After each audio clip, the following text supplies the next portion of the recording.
Hello, I am Jake Collins, and this is Knightmare Series 2, Episode 15, which was first broadcast on the 12th of December 1988. I've always really liked the team who take up the bulk of this episode: Stephen, Mark, Paul, and Chris.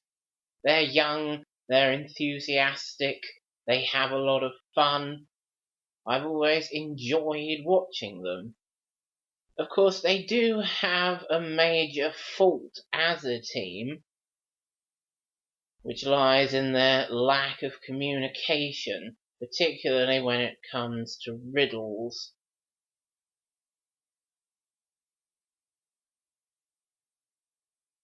They come from Weston-super-Mare, as Treguard tells us in this dungeon ditty coming up.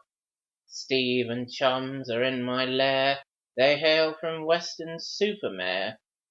My mum always thought that was a fun line for a dungeon ditty. I have heard it said that Weston-super-Mare is so boring that one day the tide went out and didn't bother to come back in again. I'm sure that's not true when Steve and chums are around. Doubtless there's always a party going on with them.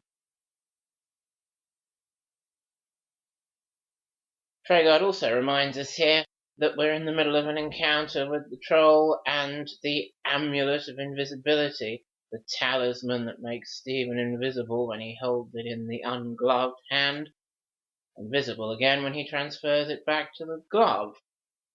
A cunning trick and rather fun, it certainly is, and this scene with the troll and the amulet of invisibility is rather fun. When they repeat the concept early in Series 3 with Simon's team, it's not so much fun, because there's no gloved hand to pass it back and forth from, so it's absolutely impossible to do, and really, I think, was designed to bring the bumbling young team's quest to a close, which it does rather swiftly. However, here in Series 2 with Stephen's team, it's got them past the troll, and it's about to get them past Mildred. A piece of magic to show Mildred to impress her. The amulet of invisibility works. You know, when I first watched all of Series 2 through to the end, by the closing stages of 1999, having first watched some bits of it, almost half of it in fact, in March 1996, I was surprised and perhaps a bit disappointed that Mildred didn't use her USP, her voice changing and shape changing, more than she actually does. Only twice does she ever use the voice of an advisor. I thought that was going to be quite a common thing in Series 2, but no. She assumes Gretel's shape at one point in Julian's quest. She assumes Treguard's shape in Chris's quest earlier in the series. She does shape-changing with her room and the wellway and the cauldron, sometimes, though not this time. But it's not as big a part of the Mildred appearances as I anticipated, hoped, thought when I'd only seen some of Series 2. She's a voice changer and a shape changer, is she? Okay, well, it's not put to very extensive use. Perhaps that's another problem I have with Mildred, or at least why I don't particularly enjoy her.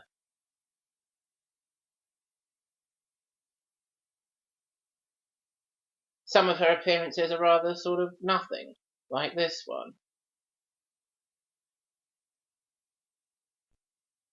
She babbles on at him for a while, sees the trick with the amulet of invisibility, and tells him he should go through the left-hand door rather than the right-hand door. But the team have decided there to ignore that instruction and go through the right-hand door, and as Mildred has promised, there is a bomb on the other side. Not one with a short fuse that's going to put an end to their quest, thankfully. But I'm inclined to think they did the wrong thing there. They should have gone through the left-hand door as Mildred told them to. There was no trick to she's been impressed by your feat of magic and now she's going to tell you something to help you.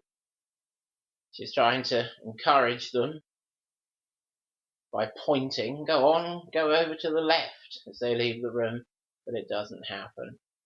So we get a quick bomb room appearance just to prove Mildred was telling the truth, but it's not going to cost the team anything.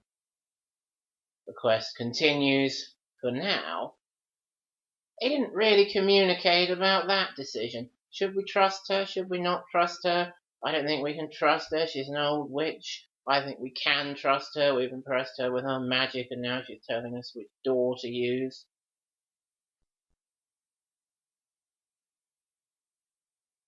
It's not much of a team effort, this quest. Decisions are being made, but they're not being considered and made as a team.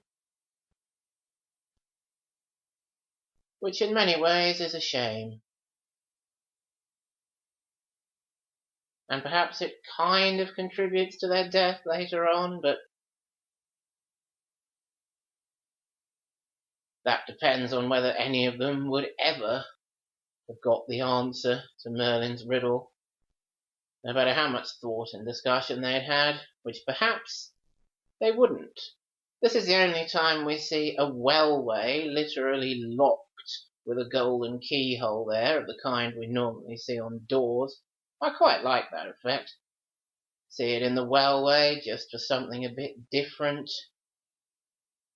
Demonstrate how the Knightmare dungeon has its own rules of physics and logic, and a wellway can be locked with a large golden keyhole just as much as a door can.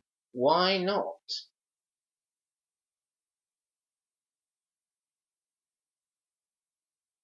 The middle advisor particularly loves Cedric here, finds him very amusing with his insults and shouting. And they're all having a lot of fun playing Knightmare as well. Shame they're not playing it that well. But here Stephen answers all three of Cedric's questions promptly, all by himself. Which in some ways is quite impressive. However, it does demonstrate that Stephen no longer trusts his advisors to give him the correct answers to riddles after the War Monster room, where they couldn't answer what did Jack kill. Stephen could answer it, and did so in the end after a repeat and a pause, but there's no back and forth discussion. Stephen doesn't say, as some dungeoneers will, I think I know the answer, it's a giant. And they go, oh yeah, go for that, Steve. There's not communication and teamwork going on. One of Cedric's questions there, rather like the King Canute riddle, is rather invalid in the way it's phrased. King Canute didn't want to turn back the wave, so he wasn't foolish. The Mad Hatter's Tea Party is actually, if you read Lewis Carroll's Alice in Wonderland carefully enough, you find out hosted by the March Hare, and the Mad Hatter and the Dormouse are guests. A maid, a mouse, and a Mad Hatter all sat down to eat some fare. Whose party did they all attend? The March Hares, actually. This is the final appearance of Lawrence Werber as Cedric, and he's given Stephen a clue about whistling or singing to deal with Ariadne. That's the only time that's going to work on Ariadne. She blocks all her doors with webs here. A little bit of whistling from Stephen, something like the French national anthem. Ariadne's having none of it. She gets rid of all her webs, goes away.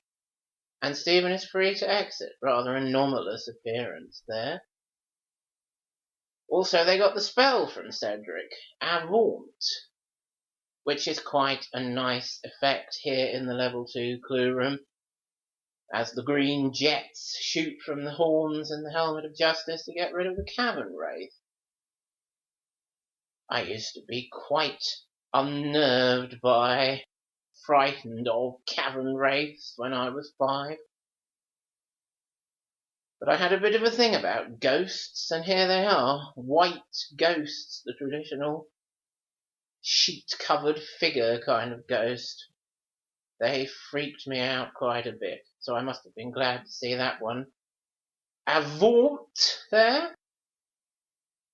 I always reckoned, when I used to watch this when I was 5, you had a pretty even chance of seeing a cavern wraith in this clue room, and they do turn up there a few times, it's true.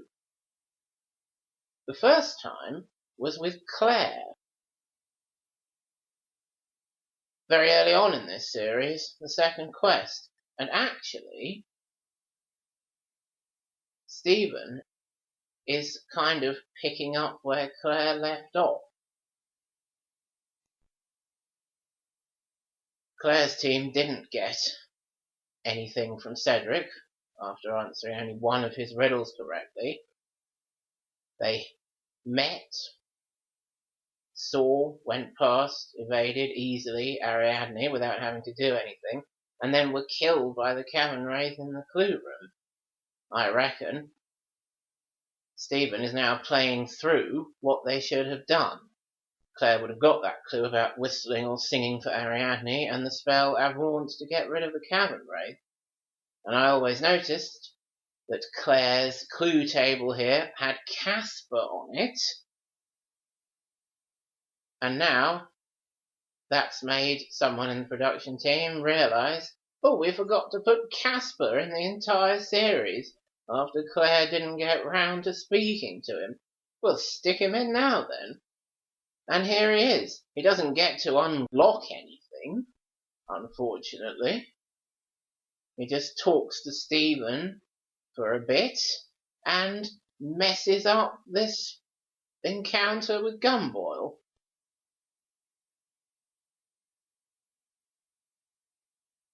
But I suppose it's good, really, that they did remember to include Casper in the series finally, in the final 2 episodes. Lawrence Werber's final 2 Knightmare appearances, having planned to put him in it.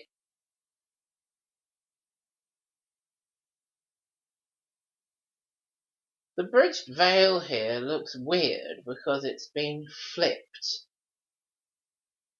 I always thought it was odd, it was the only time it had been flipped, so we saw it from the other direction. Actually, you watch this a few times, and you come to realise the whole shot has been flipped. Don't believe me? Look at Stephen's knapsack. It's on the wrong side, a different side to all other rooms. I suppose to make it look like a bit of continuity with the door coming out of the clue room. It then looks as though he's appeared in the same direction in the veil. But I don't think it was worth it for flipping this shot and making it all weird and horrible to look at, and making Gumboil left-handed for once in his life. That was Edmund Denn's final appearance as Gumboil, a very underused character really. Only ended up being in Series 1 twice, and Series 2 5 times in the end, 3 of them within the first 4 episodes. Then he has these 2 later Series 2 appearances drunk, first with Julian and Folly, and then with Stephen. I like Gumboil. I think it's a shame we didn't see a bit more of him. Casper's rendered himself completely moot in this quest. He's insulted Gumboil so that Stephen has to give up the gold to pacify him. to give Gumboil something to show how sorry he is for calling him a drunken, thieving, incompetent dolt. Of course, it wasn't Stephen who called him that, it was Caspar. So the two objects from the clue room completely cancel each other out. Caspar insults Gumboil and makes the gold necessary. Of course, Stephen had the password Defender from Cedric, which meant that Gumboil was inclined to let him through at first. Of course, the continuity of shot direction Stephen is walking comes to nothing now in Merlin's room. He's appeared from the other side of the screen, so he could only really have that walking continuity with the clue room or Merlin's room. And I think it would have been better not to flip the shot and have him walk out of the veil into Merlin's room, believably, but there we are.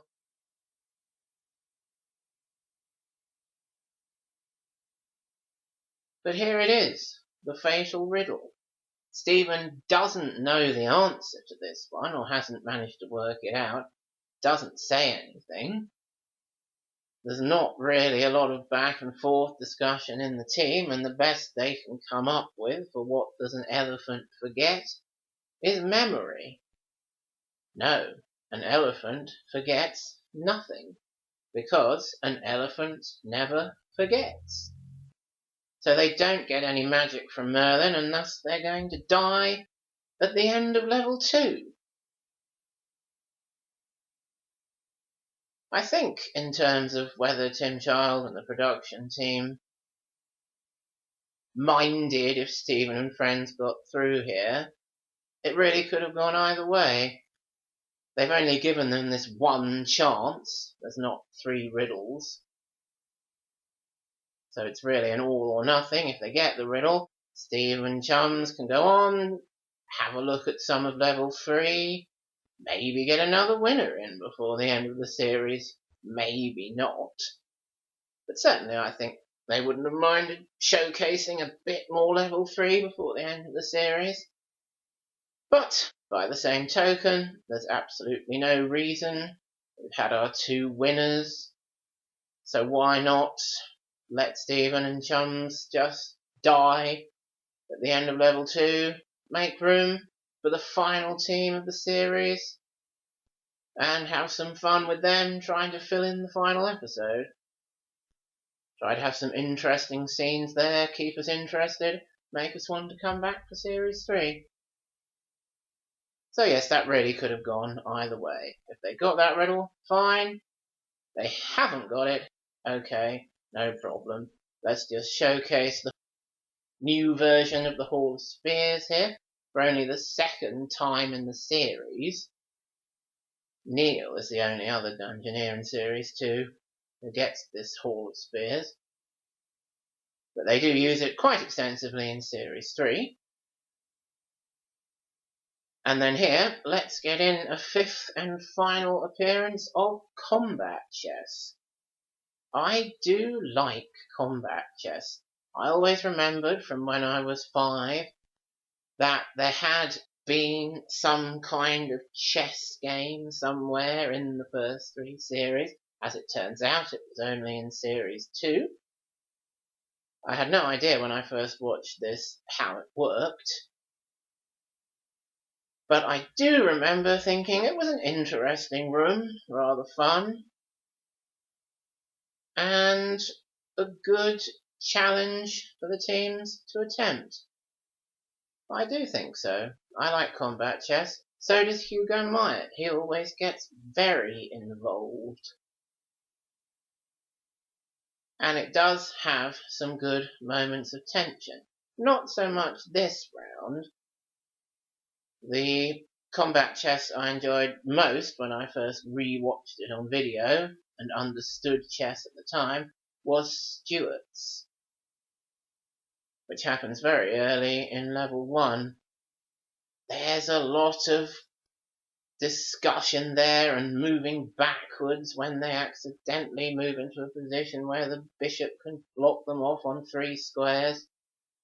Some tense moments, and when I was watching that in the summer of 1999 on video, I thought, well, I know they're going to get through this because it's been 3 and a bit years since I've seen the next episode, which has the rest of Stuart's quest.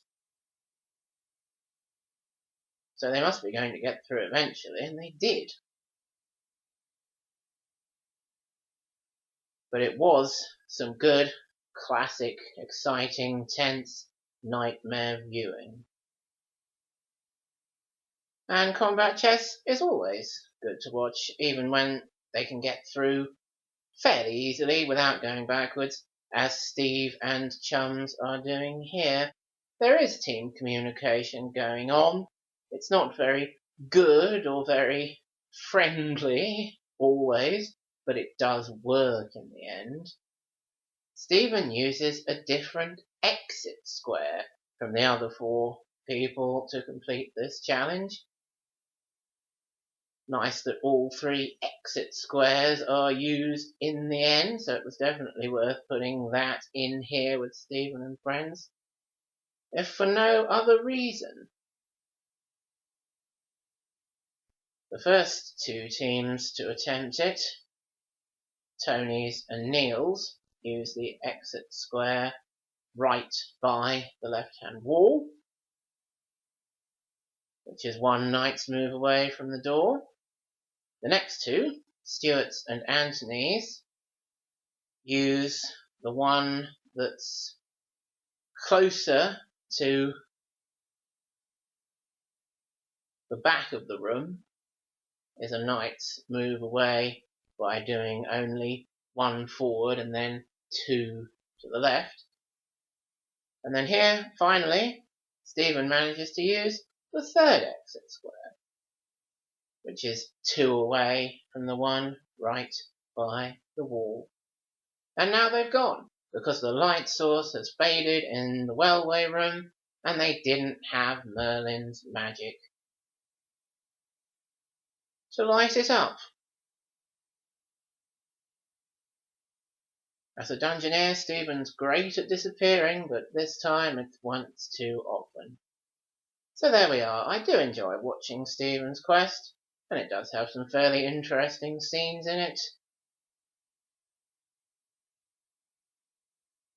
And with that one correct answer, we'd have got to see a bit more level 3 before the end of Series 2, but we didn't, so never mind. Here we have Karen, Angela, Pamela and Nicola from Denham near Hoyk. When the Knightmare website first started, it listed this lot as coming from Denham in Buckinghamshire. And I thought, that can't be right, can it? They're Scottish. And when I finally saw the episode, a few months later, on video, and they were saying Denham near Hoyk, I thought, yes, well that's in Scotland. Hoyk, Haywick, as one reads it when casually looking at a map. If you have a look at that, you can find, fairly near it, a place called Denholm. Denholm near Hoyk. Denham near Hoyk. So that's where they're from, not Buckinghamshire. And they're going to entertain us unusually and hopefully interestingly in the final episode of this series, with back to front day and blowing up punctures and so on. And they barely start here. We pause at the Wheel of Fate, and just to prove what I was saying about the Wheel of Fate, if you do come back with episode 16 and see what rooms are on it, you can see for absolutely certain what rubbish nonsense the whole idea of pulling the lever to stop the wheel at a particular room is.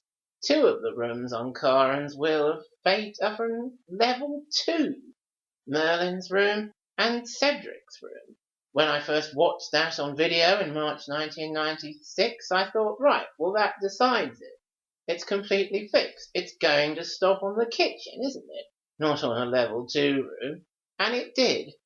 And since then, I've never liked the Wheel of Fate, and have grown to dislike it more and more. Thank you for listening to this episode commentary. Join me again next time as I talk about Knightmare Series 3, Episode 8.